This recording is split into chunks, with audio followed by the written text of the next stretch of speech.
Mini नावाची एक छोटीशी मांजर होती. तिला तिचा आवाज खूप आवडायचा. पण एक दिवस तिचा मियाव आवाज हरवलाच. ती चिंतेत म्हणाली, आता मी काय करू? ती जंगलात जाऊन प्राण्यांकडे मदत मागू लागली. पहिला भेटला कोकिळा.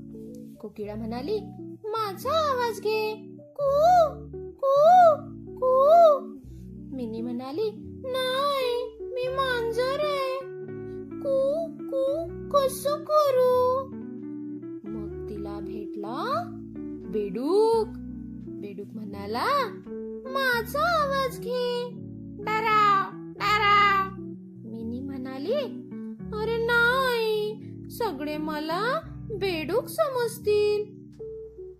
शेवटी ती एका शांत तलावाजवळ बसली.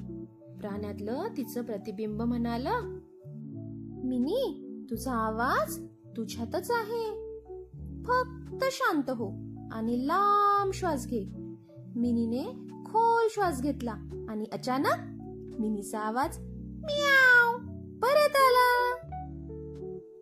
तिला कळलं, कधी कधी उत्तर बाहेर नाही, आपल्या आतच असतं.